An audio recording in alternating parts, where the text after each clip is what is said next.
Hey everybody, good morning still. It's 11:20 and you are tuned into our daily program 118 Preacher podcast, and I am so excited for what we have today and our specific guest that we have within the studio of the 118 Preacher podcast. And I'm going to tell you that you're going to have to listen to this woman to be blessed and to receive from her. So remember, this particular podcast is then directly directed to domestic violence, the awareness of this particular aspect. So I want to bring to your attention this afternoon as well in Ennerdale, south of Johannesburg, in South Africa.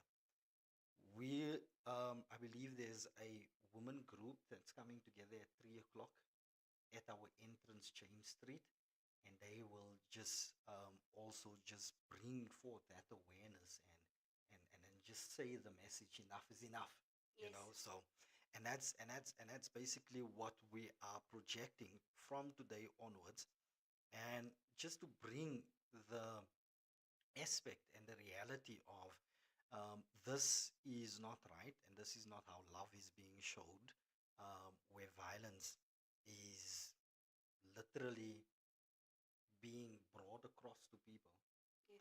to women specifically, to such a great, ugly extent that it is just not right. And it's time that we, as the church as well, speak against it and speak about it, Yes. and also show how Calvary has the ability to heal and to touch the individual on this particular perspective. So, um, everybody, I am joined with Gainan Duplessis. I think approximately how long are you married now? Since June, it's just a few Since months. just a few months, Yes. and Gerard she got Duplessis. married to a beautiful and a handsome and a strong husband, man, Stephen Duplessis. Yes. What a wedding that we had on that particular, Amazing. amazing on that particular Sunday. So, um, and this is she has experienced a lot, and she has a testimony where she's been through domestic violence, and not just um, basically performed on her, but it has also brought a great trauma in regards to a mental capacity. Um, she'll share more. We don't know if the children has basically experienced this trauma as well, and how it has affected them as well. But we believe that the reason why she's sitting here, that is a sign that she's Restoration. slowly recovering and there's restoration that the Lord has brought about. So, Kenan, tell us about yourself before we just deeply into this particular conversation. Okay, Apostle. So, I am the eldest of five children. My mother's eldest daughter. I was raised by a single mother. Um, my father died at a young age, and I basically had to also learn how to be independent at a Okay. very young age. Okay. So naturally in me, I have that fighting instinct, Okay. that fighting spirit, always to fight back. I was raised in Eldorado Park, born and raised, Okay. attended school there, and then later moved to. Aldo's kid. Yes. Hey, Eldorado Park. Elders Amazes. Anyways, So you were also there from Jarengraad? Jarengracht Jarengraad and then Primary School and moved over Lanchavale. to Silver Silver Oaks. Oaks, Oh, straight okay, opposite each okay. other Silver from. Oaks. Yes, yes, Yes. yes. And then I think it was in our high school year that we moved to Innerdale, Yeah. but me and my sister were traveling from Elders to Awesome. from Innerdale to Elders every day. So yes, and that's basically me. That's basically it. I see your sister is also watching. She is tuned in. I see Charlene Murison has tuned in as well. Thank you so much for people that's tuning in. Would you give Gainan some love there and give her some hugs? Just indicate that you all are proud of her sharing her story as well to us. So, yeah, Gainan, and you've been learning to be independent from a very young age. from a very young age. So my sister, she's a year younger than me, Okay. and like a part of me also feels like I let her down during that time. But I realized I had to make peace with the fact that it was not my fault. Yeah. Yeah. It was not my fault. So Okay. yes, And you lost your father at a very young age as well. yes, it.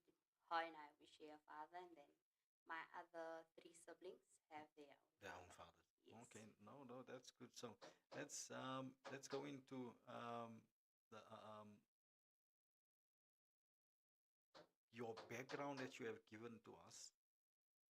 Um, so how did you how did you get to meet this particular individual that we will also be talking about, or the individuals that has been the perpetrators? Share some background on that basis. So I actually met him at a I was very young, and I was young, and I always say that I was young and naive. But at the same time, I was just a vulnerable girl, you know. I never grew up with my father, so I didn't know that how a man should love a woman, you know. And I had my first child when I was only 18, turning 19, and I started working. So I worked at a very good company. I worked at one of South Africa's biggest bank actually, and I had a good position there, and I was earning a lot of money, and that's where I met him. The first time I met him, I did not like this person, Okay. and I met him, and I was 20. No, actually 19, turning 20. Yes, Okay. and we started dating. He was the nicest person. I always say he's not a bad person. He is a good person, but the abuse is the thing that. Okay, obviously in the beginning I did not know that. Yeah. Because he used to take care of me, made sure that when I get to work, my lunch is on my desk. Yeah. Wow. That I don't have to use public transport. Okay. That I don't lack anything. I don't need anything. And as someone that had to learn how to be independent at a young age, Yeah. that for me was like, wow, I think this is the person that Yeah. God is sending to me, because I didn't have to take care of myself, This person is showing you what love He's showing is me love, in a and verb perspective. yes, and he was very verbal about it, and he just didn't hide it, and he was like, no, I want to give you the best. I love you. I Yeah. want to, Yeah. and that is what I fell in love with. Okay. Okay. So, what were some of the early signs that things were shifting from a normal marriage to an abusive one? I would say it was the jealousy and the control, Okay. and the early signs. It was also the verbal abuse, Okay. and then apologizing. So when we were dating in that time, I remember the specific time when I was 20 years old. My mother and then my family wanted to have a 21st birthday for me. Okay. And I was like, no, man, I have a child already. Why would I want to have a 21st Yes. birthday? Yes. And were you married at that time already with him? No, No. we weren't Okay. married yet. So we stayed in our own place at that time already. So I remember he would tell me, no, man, you don't need all these things. Things he would put into my head, and he would make it make sense to me. Okay. Although Okay. to me it was like, no, man, it just doesn't feel right, but he would make it make sense. And I remember that I told my family, no, that was the first time where I saw, what. And my mother was very distraught. My family was distraught. Like, why wouldn't you You want want- to have yeah. her? And he told me, no, you don't need all that. And I spent my 21st birthday with him alone. Okay. And I can also remember this once when we. So he manipulated certain situations for him to benefit and isolate you from your family. Yes, so that he can have me by himself. And then this once, I can remember he was upset about something. And I went and I asked him, like, what what's wrong? going on? Yeah. What's the actual problem? You don't need to calm down, relax. Yeah. And by me telling him that, he got so angry and he pushed me, and I literally bumped my head by the windowsill. Okay. And I remember just passing out, like passing out of numbness, where my whole body just went Yeah. numb. And he dragged me. I literally felt myself falling down. And he dragged me, and he's like, and I'm not responding, but at the same time, I can feel what's happening to my body, but I'm not conscious Humus. enough to To react. wake up and Yeah. react. But when I came to, I was like, you actually just did that. You're capable of doing that. That was the first time. And we broke up. Okay. We ended up breaking up. Okay. And then 3 years later, say about 3 years later, he came back into the picture. Okay. Yeah. And there was no children at that time when you We broke are, up. I already had our child. Yeah. Okay. Yes, Okay. I already The had firstborn. one. Yeah. Yes. So because of his nature, I chose to keep him away. Okay. But I would still make him see the child like once in a while. Yeah. If he asked me, I would prepare, make means where I'm not there, and he Okay. gets to see So- the child. So that was the first time that you broke up, and that was the first time where he actually acted out Yes. in this particular form. Yes. Okay. So when you look back, what do you think made you stay as long as you did from an emotional perspective, spiritual, or practical point of view? What made you stay long? Remember, you broke up, you came back together approximately after 3 years. You knew that this is his capacity. Um, but I think also probably what he has introduced you to, Yes. how you should be treated, Yes. could probably be the case of coming back. Yes. So the thing is, that made me always take him back. That made me take him back. Was the fact that he would always say to me, "Does my good outweigh my bad?" Hmm. And that would again make sense to me, Yeah. because then when Yeah. I weigh the good and I weigh his bad, his good overweighed his bad. Yeah. And that would be the thing that would always What a make me charmer. yes. And that's the thing that would always make me forget, like, he is a good person. I would Yeah. tell myself, he is a good person. And he does do so much for me, like, and he is this, he can be, he will change. Yeah. And that's the thing that always made me take him back. My word. And the fact he always used the thing that you literally grew into a woman with me. I watched you become a woman, Mm. because he is like 7 years older than me. Okay. No, actually not Okay. 7. He's 7 or 8 years older than Okay. me. So Okay. I literally watched you grow and become a woman. So I know So you so better than he anyone. basically made you feel like um you he owns you. Yes. He made me feel like he owns me, and he made me feel like he's the only one that actually knows me. My word. That's dangerous, eh?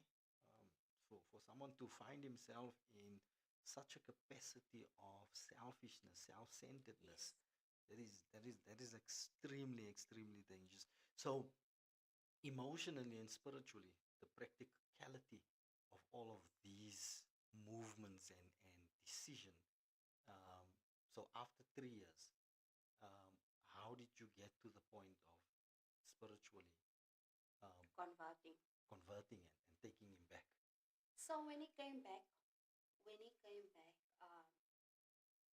the initial plan was just for him to meet his son, because he'd moved back to his home, which is Okay. in Durban. Okay. So he asked me if he can just see his child, because he's in Johannesburg, and he just wants to meet his child after like 2.5 years now. The child is now almost turning 3. Yeah. And I was like, okay, fine, because at the time I was working and I was studying. Yeah. So I was like, okay, it's fine, you can see your child. I would like you to see him. Yeah. And I'm sure he wants to see his father. It's basically after 3 years. Yes. And then I remember he came, and he saw the child, and then next thing, now from seeing the child the first day, asked me to spend time with the child, as in the whole day the next day, and I allowed it because I was working and I was studying, so Yeah. it was difficult for me. Yeah. That time was difficult for me because I had now my eldest son and him, and it was difficult for me. So he came with that. Can we go after supper? I just want to take you after supper. I appreciate what you did for my son. I appreciate how you've been doing. And I just want to honestly tell you that I do miss you and I've never stopped loving you. And I was hoping if we can give it a chance. Yeah. Spiritually, it was like God telling me, you going there again. You going there again. And I actually prayed about it, and I don't know, I prayed about it, and I remember when I prayed about it, to me, in my mind, God said, yes, go there. Yeah. Yeah. But I do believe God actually led me there. And then we decided, no, let's get married. So, with working and studying, and now all this, I needed that help. So, I was vulnerable. Yes. I was vulnerable, and also not vulnerable, I was basically also in need. The need. I needed Yeah. that extra support. assistance. Yeah. Yes, that extra support. So we decided, no, we're going to get married. And obviously, I know as a Christian, you can't be unequally yoked. Yeah. So I converted to Islam. Okay. But in my spirit, it was like, So how did that come so easily to convert over from a spiritual point of view? I would love to understand that. love. Love. Okay. Love. I felt like I love this person and I can trust him with my life. Okay. So Okay. my spirituality is my life. Okay. And I don't think that he will lead me to worship the devil. Okay. And the thing that also that he always said is, we serve the same God. Okay. It's just you Christians call him Yeah. God, And and we call them Allah. Allah. Okay. You know? Wow. So it's nothing different really. Do you think there was a sense of lack of information from a Christian faith that also allowed you to easily go over to that? For instance, where he's used the I think the famous statement of we serve the same God. There was I can't say there was lack of information Okay. because I grew up in a church. Okay. And my family is staunch Christian. Okay. My mother and them and her siblings, you know, my Yeah. mother's siblings, they are staunch Christian. So there was not lack of information. Okay. I think it's just that I took Christianity and my faith for granted. Awesome. I took That's it for interesting. granted, and That's interesting. I took the crucifixion. I always say I took the crucifixion lightly. Yes. Yes. Because I love that. when you in Islam, it's like they try and convince you Jesus never died on Yeah. the cross. And I've always battled it. I've always battled with it. My word. My word. Ladies So- and gentlemen, I think this is extremely good. This is extremely good. Thank you so much for sharing that particular point. And a lot of Christians, I think, and we're not making this a religious discussions, ladies and gentlemen. We're trying to figure out how did, even from a basis where that neglect and that abuse even stand forth from the reality of your religion not being acknowledged Mhm. as a true fact. You get what I'm saying? Yes. You had to somehow just um, eradicate whatever you have been taught for over the years. On that apostle, it's like the feeling that I got was the feeling of finding out that your parents is not your biological parents. What? That's how I describe it. That's the And a lot of feeling that I had. and a lot of people won't see that as an abuse. They won't see that as a kind of abuse. You get what I'm saying? Because Yes. you are being, from a religious perspective, being forced into a way that eradicates everything that your parents has been sacrificed. And especially you grew up with a mother that's been single from a very young age. You get Yes. what I'm saying? But she believed and she showed her faith to Yes. you, and here you come, and another man comes and he tries to usurp this authority from a form of abuse of based on what their religion teaches about the woman, you know, and Yes. you are being abused from that extent. So the thing is, the funny thing is, Apostle, like I always say, I wasn't manipulated Mm. into Yeah, turning yeah, into Islam. I wasn't forced into nice. becoming a Muslim.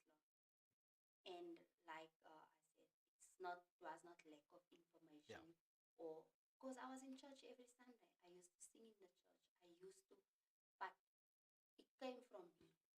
yeah, How can I say, I took it for granted. yeah. I took it lightly. And that's good. You're taking responsibility for that. And I think probably at a later stage you saw also that certain abuse that came from that perspective. Yes, because then now you took it upon yourself to turn to Islam. Yeah. And as my wife, you have to take it seriously. Mm. You have to learn everything now. I learned the Quran because now I'm dealing with it. Okay, how is it that Jesus never died on the cross? Now it's that curiosity. You wanted to become a Muslim. You so badly want to believe in Islam. Go and learn about Islam. Hmm. Because now I needed to make peace in my mind that This what thing they are was saying not is the yeah, right thing. yeah. No, it was Sure. me trying to convince myself because I love this person so much, and I now want to serve the same way he's serving. Um, I have to now convince. That was me convincing myself that this is right for me. Yeah. So I went and I learned. I read the Quran because I wanted to see where is it right, but I still did not find my answer. I still wasn't satisfied. That's why I always say it's like finding out your parents is not your parents. So I read the Quran, I learned everything, but I still was not right inside because in the Bible when you feel depressed, you know where to go to, Yeah. what scripture to go to. Yeah. As much as Muslims always say, I'm not talking against Against Islam. them, yes, yes. I know nothing against Islam. As much as they always say Jesus is mentioned more than the Prophet Muhammad in the In Quran, the Quran, yeah. but they are still missing the point Yeah. because Jesus died on the cross. Yes. You know, it's only when I came back to church this year, Apostle, was when I can say my spiritual eyes opened. Praise the Lord. I saw the crucifixion in a different way, Praise the Lord. in a whole different way, Apostle. Hmm. There's one song of Cece Winans where she sings, don't take it lightly what I've done. It wasn't easy, but it was but worth it it. was worth Wow. it.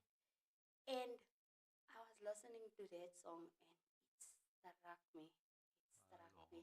Immediately My I Lord. thought about the lashes on his back. My He Lord. was beaten to a point where his ribs were showing on his back. Yeah. And I asked myself, will you be able to handle that? Sure. And yet someone wants to bring you to a point that this has never happened. Somehow Yes. they've been disguising this whole scenario. Yes. And it's also a form of control. Sure. They use it as a form of control. She was my word. So, ladies and gentlemen, please do me a favor. Share. If you're on Facebook, if you're on X, if you're on YouTube, where we are currently streaming from, remember this particular podcast is against domestic violence. It's the awareness that we are bringing, and here's someone proudly and boldly sharing her experience and her story. And I think there's a lot of people that's out there that's probably experiencing what Canaan has experienced, and they just need to hear how this woman came and experienced the victory. And if you can hear how Christ played a vital role in regards to a victory, it is something that you need to share. It is something that you have to share throughout all our platforms. Share it on your people's platform. So, Kanan, how did that transition affect your sense of identity and relationship with God? The transition from crossing over from Christianity into Islam. Like I said, it was like finding out my parents is not my parents. I was always confused. Confused because I know this, Mm. and this is what guided me and Yeah. carried me throughout my life. I know that when I'm feeling down, I know when to fast. I know when certain things are not right. Yeah. When you have that discernment, I know, and it affected me in a way where I couldn't discern anymore. Mm. I couldn't read people's characters. I couldn't do a lot of things. I was constantly confused.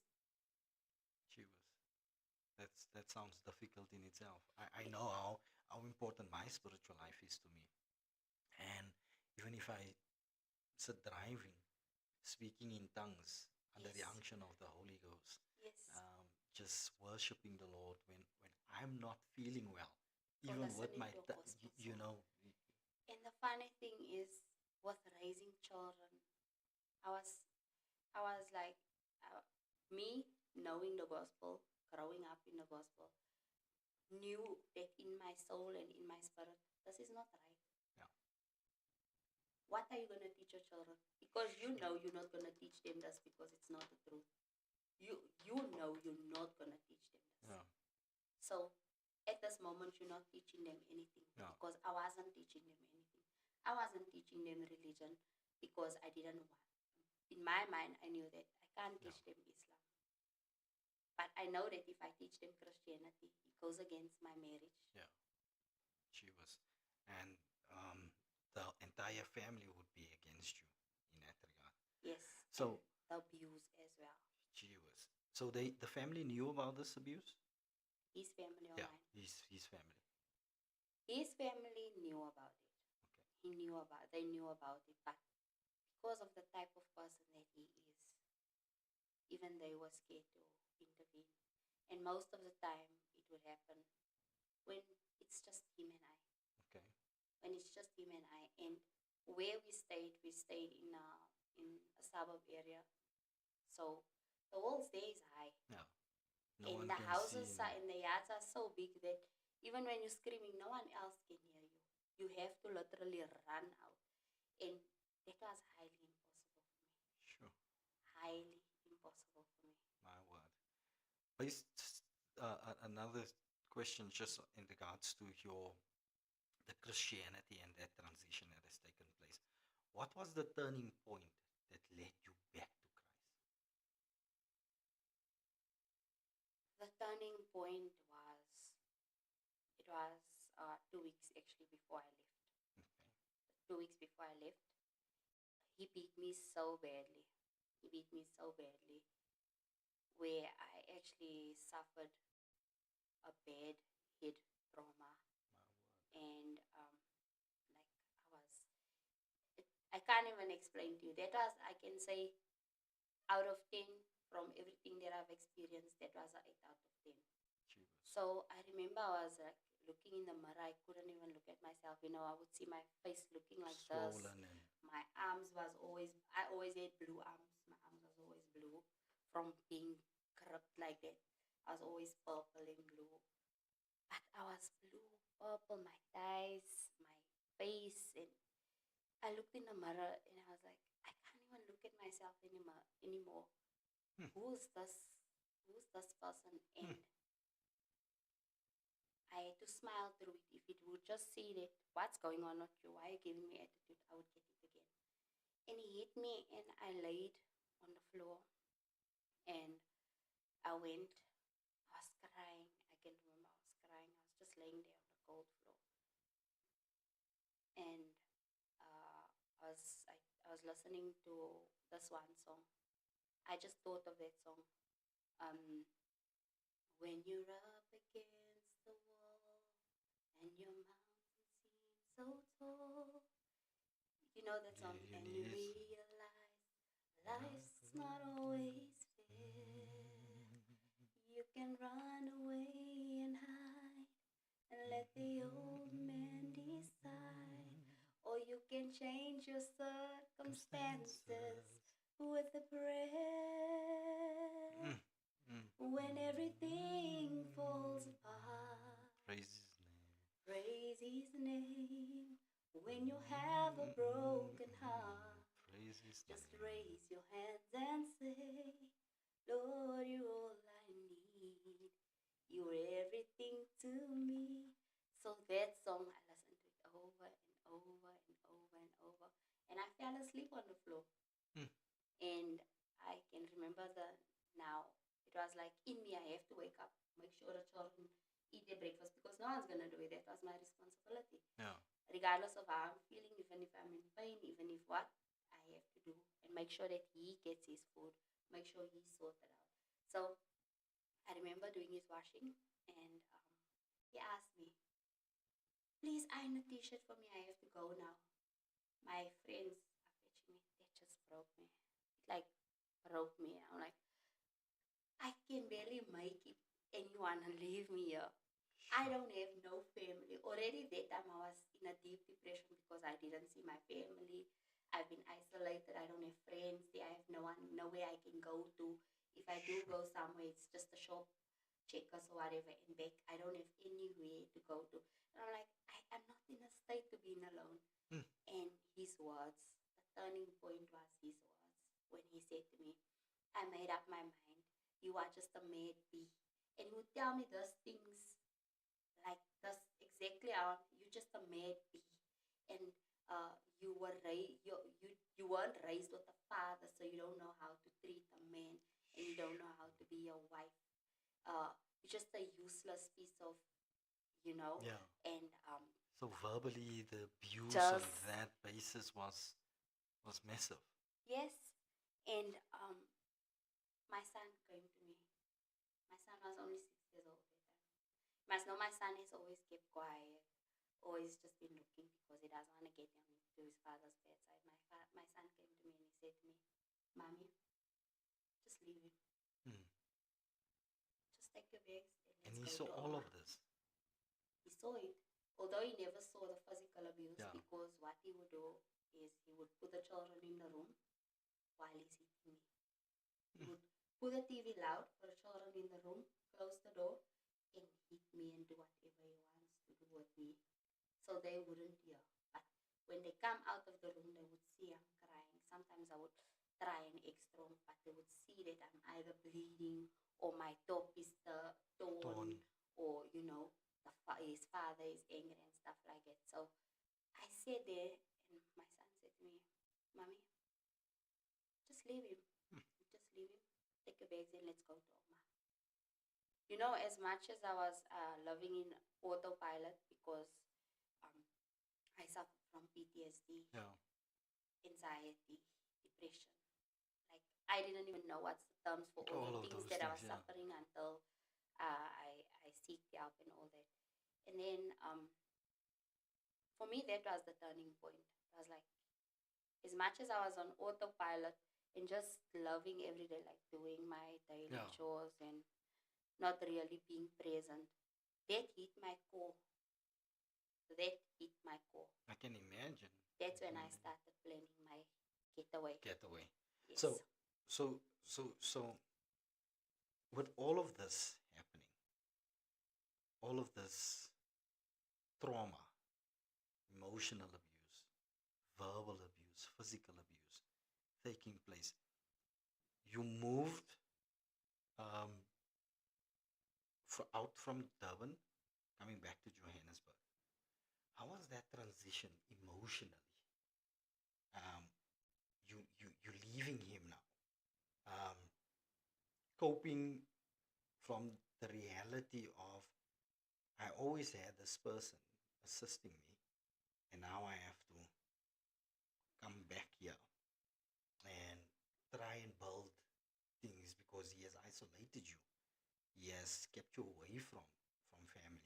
He probably allowed you not to go and work anymore, because you should have been so dependent on him that you would think twice of walking out and just leaving him. How was that transition coming back to Johannesburg and him being that side in Durban?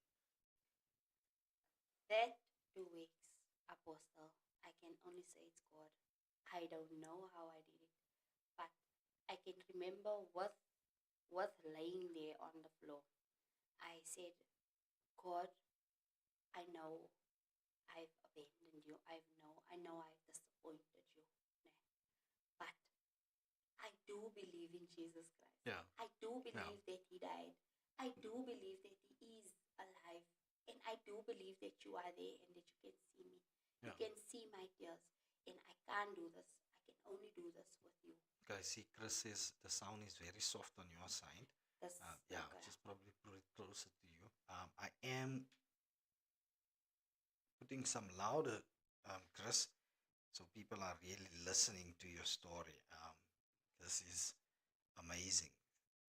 Once again, Kaden, thank you so much.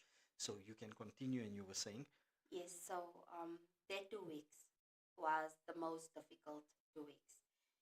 So I knew that I can't do it without God. I said, God, you're the only one that can get me through this now. Yeah. So now you must know I'm fully dependent on him. He does everything for me. He does everything for the children. And you must know, traveling wise, he's the only one that can drive. I don't have a car. And where we were staying, there's no public transport because we were staying literally in the hills in Durban. yeah, We were staying in the hills in a suburb area. So there's no taxis that pass by there. Everything is like you need to have a car basically to get around there. So with that, I had to now ask my mother without him seeing because he monitored my messages. He monitored my phone calls. He knew every single thing. So now I had to ask my mother, Mommy, please send me money on so and so date.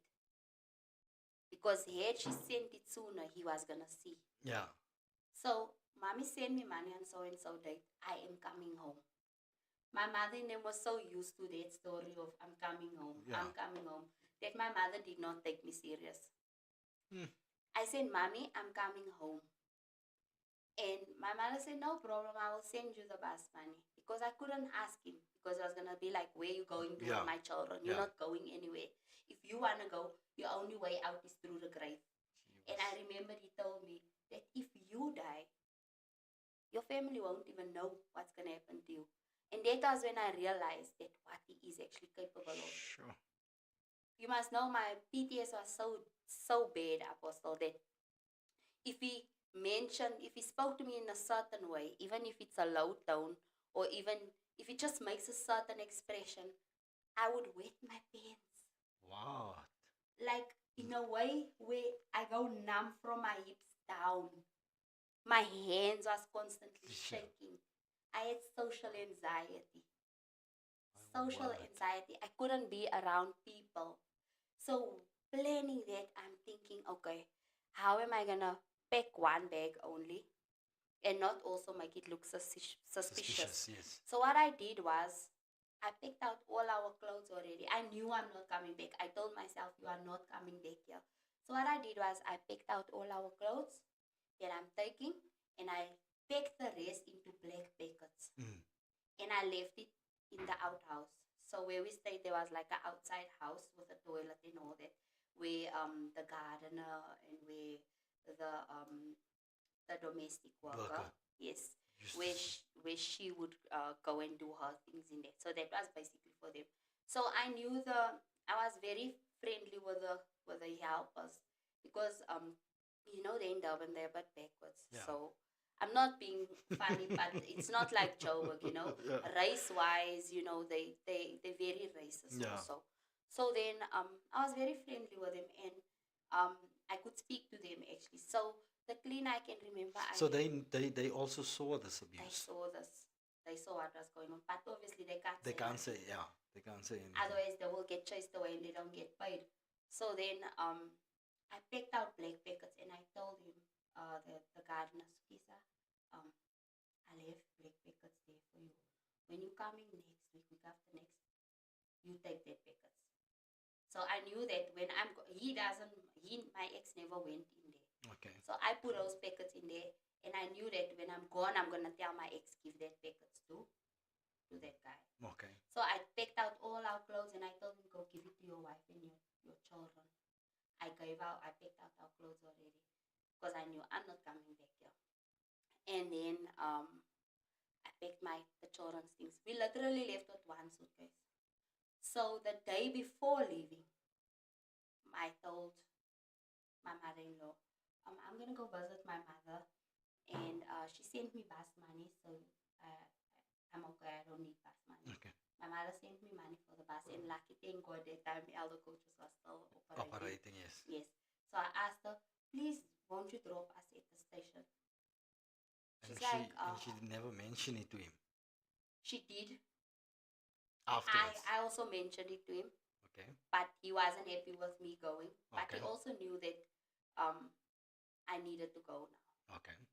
I don't know what happened for him to be so at peace during that week. Okay. But we never spoke for that whole last week. We never spoke. And he never said anything about me going to my mother, because usually it would be like, no, there's no way. I will take you there and I will come and fetch you there.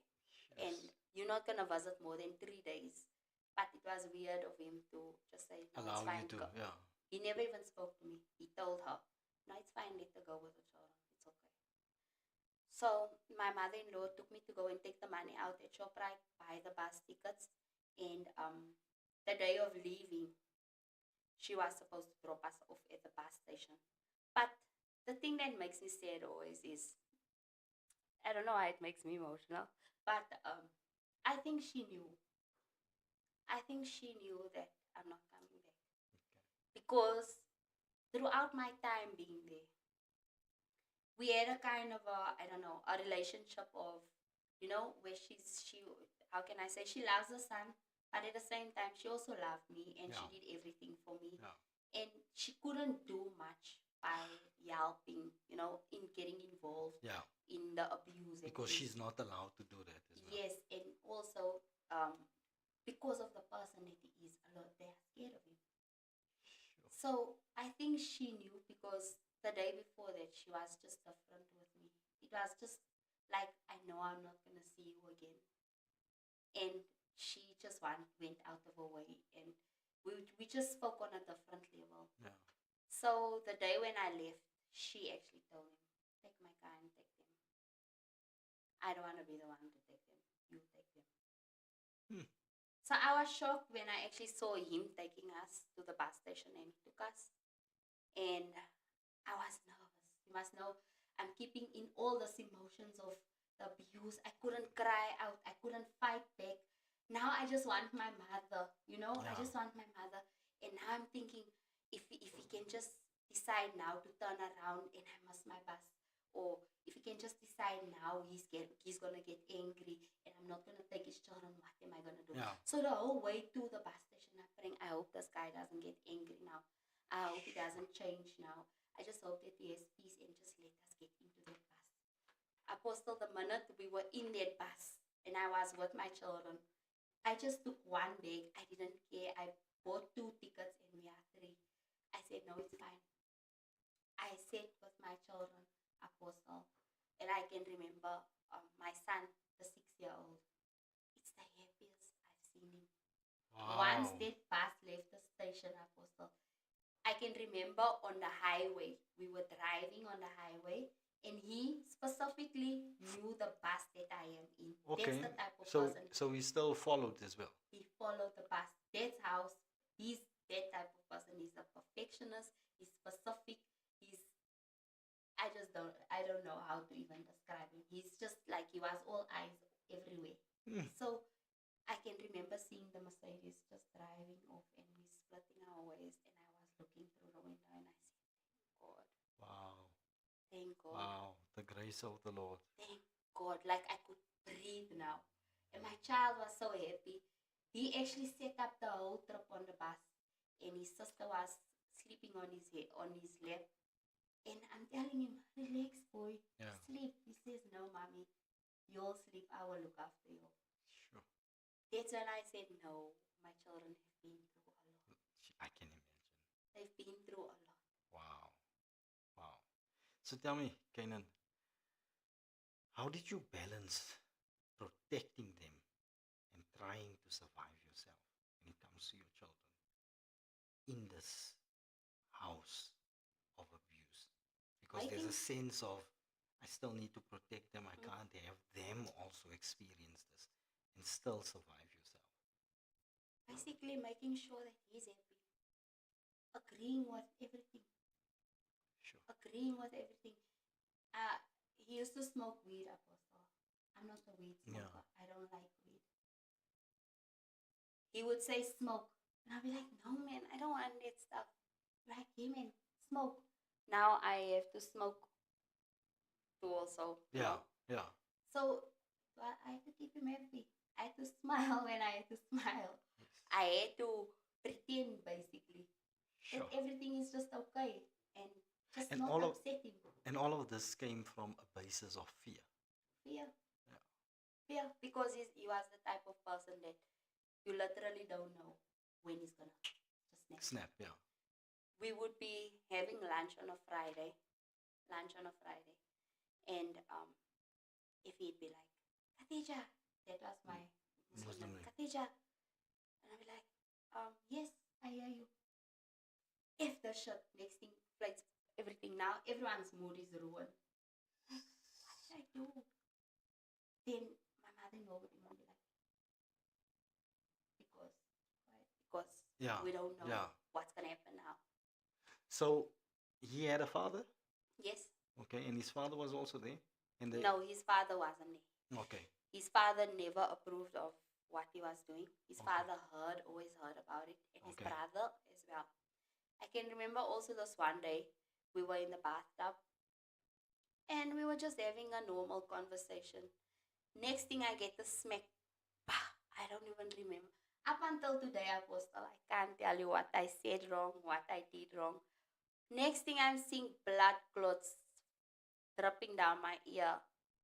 My eardrum burst. I never realized, like, when your eardrum bursts, it's like a sound that you Yeah. don't know, and it's a sound that makes you dizzy. dizzy, you lose balance and You all lose of balance, you lose sight. It's a piercing pain, feeling. yeah. He burst my eardrum. And with that, I became deaf, Apostle. She was, I became deaf. So now, when he's calling me, Khadija, I can't hear when I'm in another room. yeah. Can't you even hear me? Next thing I'm getting it again. She was, just because he created something, And he, it was like, you're making it extra, you're faking, it's not real. It's not real. I was beaten with HDMI cables this once. Like HDMI cables. You see how light is my skin, Yeah. Apostle. HDMI cables. On my body, not even on clothes, on my body. My grandmother, when she saw it, she's like, "Hilega no so zebra." my word. Can someone be so evil? But to me, it was, I love you. And to me, it made me question my worth. How does someone love you but can cause pain on your skin, Yeah, hurt your skin? that's harm. How can they hurt your skin or even just make you feel pain on your body? So he totally had no idea of what love truly means. I don't think so, Apostle. To get to a point of hitting someone with whether it's an extension cord or even an HDMI cable, it's literally just, that's terrible. That's terrible. So what was the moment or the event that made you realize you need to leave? As we have spoken and you said when your son have basically said, Mom, we must. So that was the moment Yes, that said, get out of here. yes. Let's leave. It's actually the words that he said. Do you know that even if you die, your family won't know what happened to you? Hmm. And that is true because my family is staying here in Joburg. Yeah. I'm a Muslim. Yeah. If I die, and Muslims don't believe in Leave. postmortem. Okay. So if I die here, I'm gonna die and I'm gonna be buried. My family's not gonna know. She was. When you, the That very same day, instilled another kind of fear in me. That instilled another kind of fear in me because I knew that he was capable of doing that. okay, I do believe that you're still in the process of healing. So healing from this abuse is a journey in itself, you know, um, not an event. And a lot of people think that it's just an event, but there's certain things that constantly remind you of this. Um, a, a, a, a certain sound, a certain bang on the door. Um, it reminds you it's a journey that takes place. Yes. What did the early steps of healing look like for you? My mother's house. Okay. Just my mother's house. I needed that safety. Okay. And my mother's words. My mother always reminded me. Lo is die religion as nie joune nie. Ja. Jy is nie 'n Muslim nie. Ja. Jy's 'n Christian. Mm. Hou op. Gaan terug na die Here toe. Mm. My mother's words. I just needed to hear it. God loves you more than any man ever will. Stop selling yourself short. Yes. Stop Wow. it. My mother's words. Wow. And just love from family. Yeah. You know? And I think this becomes more interesting in regards to, because this is what your mother's house did now. It was a sense of refuge again, you know. And so, how did God begin to rebuild you? How would you identify that particular restoration process that God instituted to rebuilding you, coming from all of those particular aspects? I would say finding my identity again and being reminded of who I am. Yeah.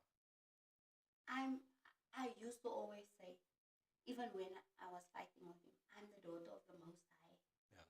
And I will never lack, because you see that God that I serve, he doesn't sleep, nor does he slumber. Yes. And that's the thing that always kept me like, you are the daughter of the Most High. And my mother's words again reminded me, go back. God is forever married to the backslider. Yes. That's what my mother said. Yes. So it was what God basically restored me. It was a slow process, but I can say that it made the biggest difference in my life. Okay. I stopped drinking pills. That was one of the first things my mother said. Gooi daai pille weg. Jy nodig nie daai pille nie. Jy sal regkom. And The these- only way is God. And these was the depression tablets that you were on. Yes, I was on Carmets, on Accurates, on I had Xanax, I couldn't sleep normal. I couldn't sleep. My mother said, gooi alle goede weg. Let it go.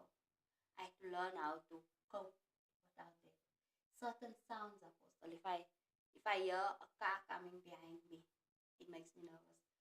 But the first time I actually walked in the street with my sister, we were going to that time I think it was still Spa, I'm not sure. We were going to Spa, and then it was like 6 o'clock in the night. And then on our way back, there was a car that just abruptly stopped in front of my sister, and I ran into the bush. My word. And There was just sand there. And I ran into the bush. And my sister's like, why are you going there? I'm like, you don't understand. I just, like, You it were just just did that reminded thing, it's like, this is him. I always had to run and fly, I was constantly on that fright mode, Sure. constantly on that. When is someone gonna pull up there next to me? That, and even up until now, Apostle, I cannot handle people knocking on doors. Hmm. I don't like people knocking on doors. Even in the house, I don't like knocking on the doors. Yeah. Ladies and gentlemen, we're drawing to a close. What an experience. What a testimony. Not an experience, what a testimony. And I think no other woman should experience what you have experienced. Definitely, it's just not for any human or human being to experience such.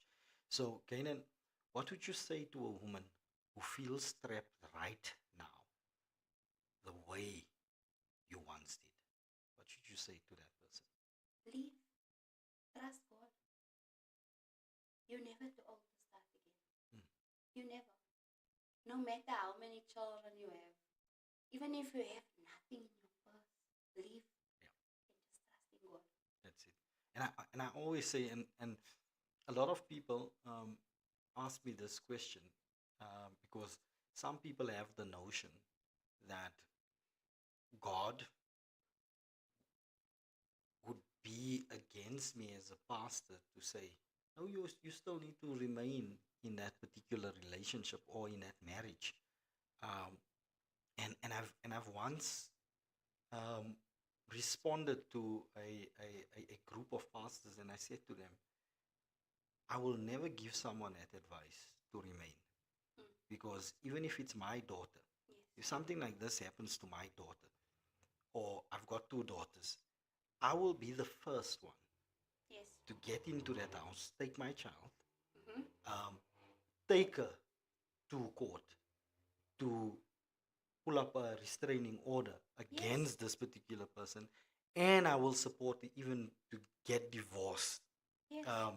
because marriage has never been intended Yeah. for a woman to be abused or my daughter to be a boxing bag. And Apostle, if I had a father that could do that for me, I would have been out there long time ago. Yeah. Long time ago. So, ladies, and if you get out, you're not breaking your vows. The individual, the perpetrator, has broken the vows that he stood before a triune God. And it's not just about a Muslim individual, but even Christian people, Yes. Christian husbands, does the same. You get what I'm saying?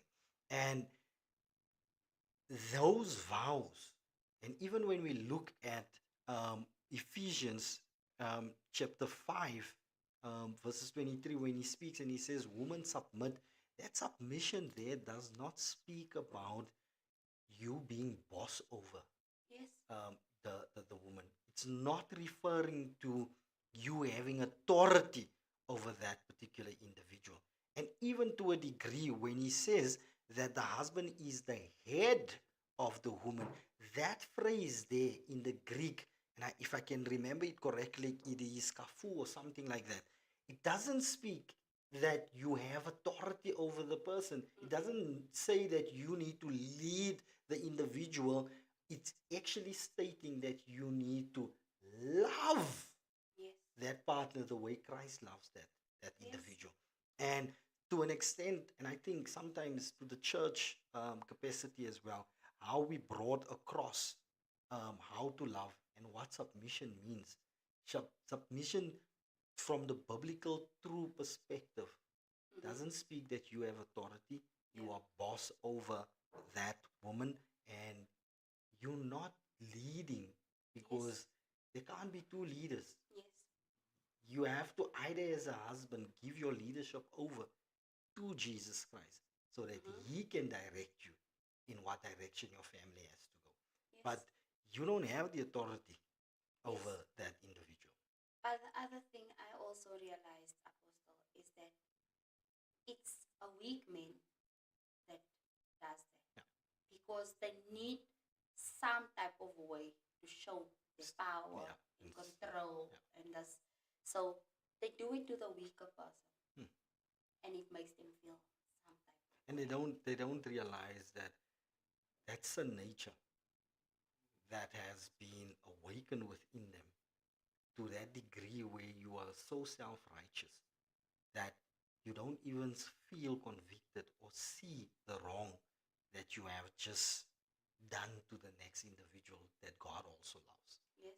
You know. So, Mhm. Gainan, what scripture carried you through all of this particular things that you have been through? Psalm 23. The Lord is my shepherd in Habakkuk 2 Habakkuk. verses 2 to 3. Mm. Yes. I like Habakkuk because it says, write your vision on tablets and make Yes, it plain to yes. the. Yes. So it says, write the vision, make it plain Plain. on tables, that ye may run that readeth it. Mm. For the vision is yet for an appointed time, but at the end it shall speak and not lie. Though it tarry, wait for it, because it will surely come. It Awesome. will not tarry. Well, not there. My last question to you today, before we close off, if you could speak to your younger self in that marriage, what would you have tell her today? Kaina, don't listen to him. Just leave. That's what I would tell him. Awesome. Know your worth. Awesome. Ladies and gentlemen, thank you so much, Kenan, for blessing us and coming out to share your story. I see so many people has interacted with us, and I believe your story has touched so many. Um, these are things that we need to get across to people out there. And it was never easy to speak. I never had the courage. Because I know most women feel embarrassed. Yeah. Especially if the partner looks so good to everyone else. Because that was me. Yeah. When I started telling my family this is happening to me, they said, no, you're mad. Hmm. It can't be. So now it made me embarrassed to share my story. There's still a lot more. It goes deeper than this. Yeah. That to them it was like, no man, it can't be her. So I felt that type of embarrassment. How could you allow that? You as this person Yeah. allowed that to happen. Sure. But I want to say that don't feel embarrassed as a woman. Step Definitely. up. Definitely. So there you have it, ladies and gentlemen. Thank you once again, Gainan, for spending this hour with me. It is truly, truly a blessing just to have heard your testimony, and I know that it's going to reach many people out there. Would you like to greet anyone out there and Would I send like- a shout out? Actually, I would just like to send a shout out to everyone that knows me. I always say to know me is to love me. Everyone that knows me loves me. So That's yes, it. That's it. just everyone. That's it. So thank you so much for coming through, family. You are a blessing. Stay blessed. And this is your 118 preacher. God bless.